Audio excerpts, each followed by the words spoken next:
கர்த்தருடைய பரிசுத்த நாமத்துக்கு மகிமை உண்டாவதாக.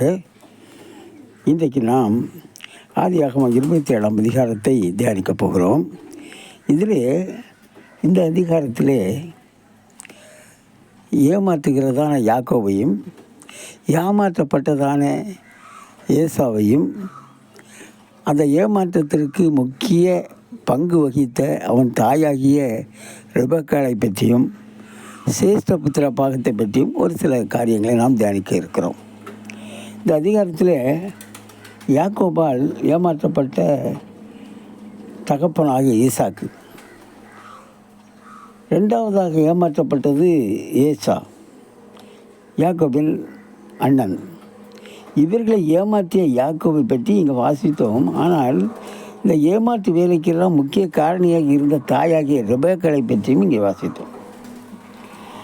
ஈசாக்கு தன் வாய்க்கு ருசியான பதார்த்தங்கள் வேண்டும் என்று ஆசைப்பட்டபடியால் அந்த ருசியுள்ள பதார்த்தங்களால் ஏமாற்றப்பட்டான். ஏசா கூலிற்காக ஆசைப்பட்டு சிரேஷ்டபுத்திர பாகத்தை இழந்து தன் ஆசீர்வாதங்களை இழந்தவனாய் அவன் ஏமாற்றப்பட்டான். இந்த ஏமாற்று வேலைகளுக்கு எல்லாம் திட்டம் போட்ட ரெபெக்காள் ஆசீர்வாதத்தோடு மகன் இஸ்ரவேலாக திரும்பி வரும்போது அவனை காண முடியாமல் மறைத்து போகிறாள்.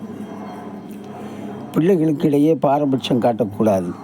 பிள்ளைகள் எல்லா பிள்ளைகளையும் ஒன்று போல் நேசிக்க வேண்டும். பிள்ளைகளுக்கிடையே பாரபட்சம் காட்டினால் பகைதான் உண்டாகும் என்பதை இந்த ரெபெக்காளின் காரியத்திலிருந்து நாம் புரிந்து கொள்ளலாம்.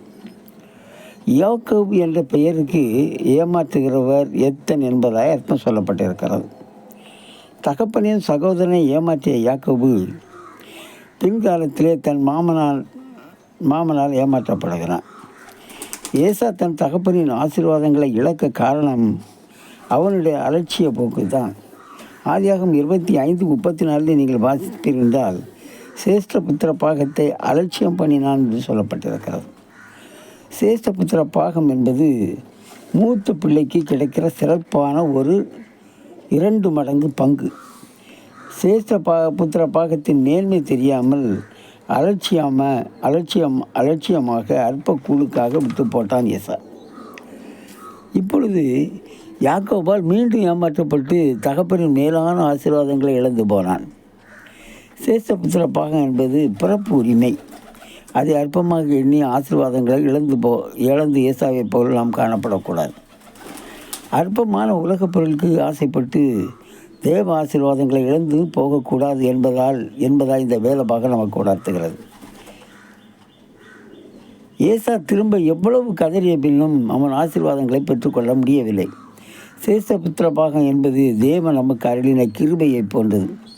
நாம் அவருடைய கிருபையை அலட்சியப்படுத்தினால் ஆசீர்வாதங்களை இழந்து போவோம். எபிரேயர் 12ஆம் அதிகாரம் 15, 16, 17 வசனங்களில் வாசிப்பீர்கள் என்றால் இந்த ஏசா எப்படிப்பட்டவன் என்றும் அவன் ஏன் ஏமாற்றப்பட்டான் என்பதும் சொல்லப்பட்டிருக்கிறது. வாசிக்கலாம். ஒருவனும் தேவனுடைய கிருபை இழந்து போகாதபடிக்கும் யாதொரு கசப்பான வேர் முளைத்தெழும்பி கலகம் உண்டாக்குகிறதினால் அநேகர் தீட்டுப்படாதபடிக்கும் ஒருவனும் வேசித்தன கள்ளனாகவும் ஒருவேளை போஜனத்திற்காக தன் சேஷ்டபுத்திர பாகத்தை விற்று போட்ட ஏசாவை போல சீர்கெட்டவனாக இராதபடிக்கும் எச்சரிக்கையாக இருங்கள். ஏனென்றால் பிற்பாடு அவன் ஆசீர்வாதத்தை சுதந்திரித்து கொள்ள விரும்பியும் ஆகாதவன் என்று தள்ளப்பட்டதை அறிவீர்கள். அவன் கண்ணீர் விட்டு கவலையோடு தேடியும் மனமாறுதலை காணாமல் போனான் என்று வாசிக்கிறோம். ஏனென்றால் இந்த கிருபை, அதாவது சேஷ்டபுத்திர பாகம் என்பது தேவனுடைய கிருபையை குறிக்கிறது.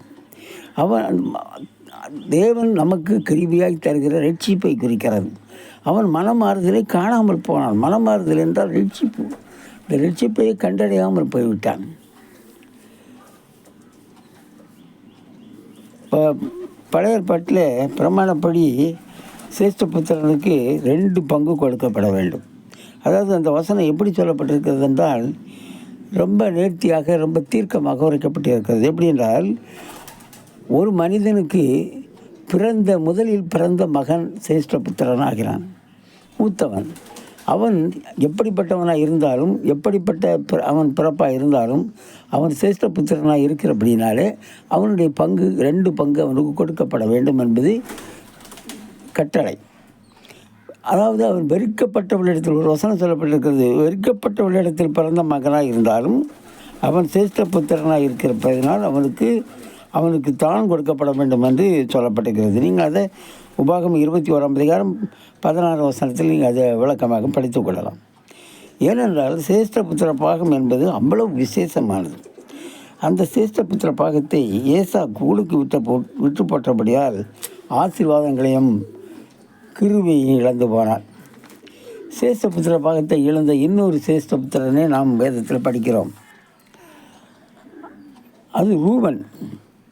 அவன் எதனால் அந்த சிரேஷ்ட புத்திரத்தை இழந்து போனான்? 1 நாளாகமம் 5ஆம் அதிகாரம் 1ஆம் வசனத்தில் நீங்கள் வாசிப்பீர்கள் என்றால், ரூபன் இஸ்ரவேலுக்கு பிறந்த சிரேஷ்ட புத்திரன்.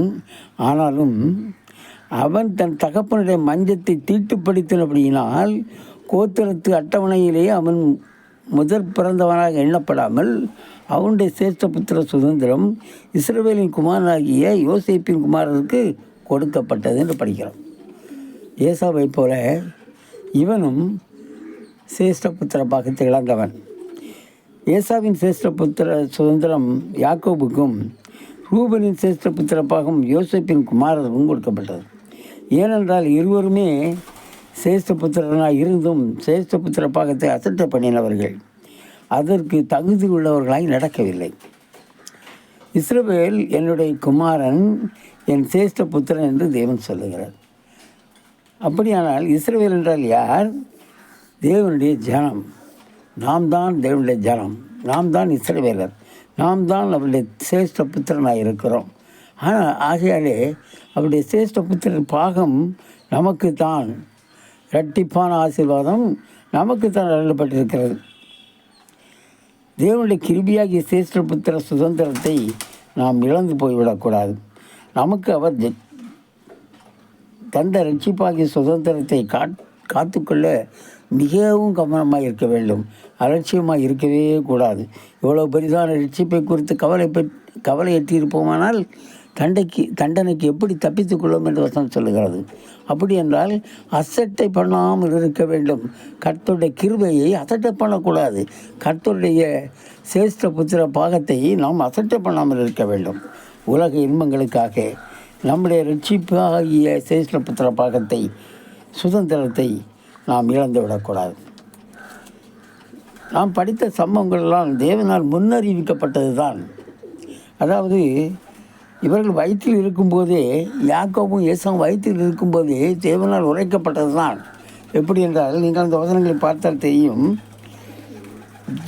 2 ஜனங்கள் உன் வயிற்றிலிருந்து பிரியும், அவர்களில் ஒரு ஜனத்தார் மற்ற ஜனத்தாரை பார்க்கலும் பலத்திருப்பார்கள், மூத்தவன் இளையவனை சுவைப்பான் என்று முன்னுரைக்கப்பட்டது.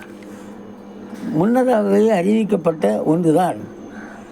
ஆனாலும் அது சம்பவங்கள், இந்த சம்பவங்களாக நாம் உணர்ந்து கொள்ளும்படியாக இந்த சம்பவங்கள் நமக்கு எழுதப்பட்டிருக்கிறது, சொல்லப்பட்டிருக்கிறது.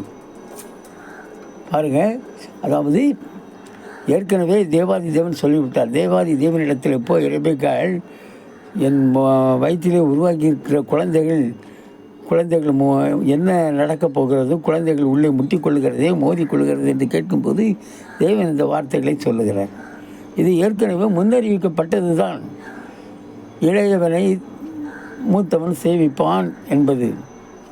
அதே போல தான் மூத்தவனை இளையவன் ஏமாற்றி போட்டான். இப்பொழுது மூத்தவன் இளையவனை சேவிக்கிறது போல் ஆகிவிட்டது தேவனுடைய வார்த்தை. ஆனாலும் இந்த சம்பவங்களால் நாம் உணர்ந்து கொள்ள வேண்டிய பெரிய காரியங்கள் இருக்கிறது. பிரியமான தெய்வ பிள்ளைகளே, நாம் அவருடைய சிரேஷ்ட புத்திர சுதந்திரத்துக்கு பங்களிகளாக இருக்கிறோம். தேவன் நம்மை அவருடைய பிள்ளைகளாய் உரிமையை கொடுத்திருக்கிறபடியால் நாம் அவருடைய சிரேஷ்ட புத்திரர்களாக இருக்கிறோம். நாம் உலக சிற்றின்பங்களுக்கு இடம் கொடுத்து நம்முடைய தேவனின் கிருவியாகிய சிரேஷ்ட புத்திர சுதந்திரத்தை இழந்து விடக்கூடாது. அதை அசட்டை பண்ணாமல் பாதுகாத்து அவருடைய ஆசீர்வாதங்களை பெற்றுக்கொள்ள தேவாதி தேவன் இந்த கால வேளையிலே நமக்கு கிருபை செய்வாராக.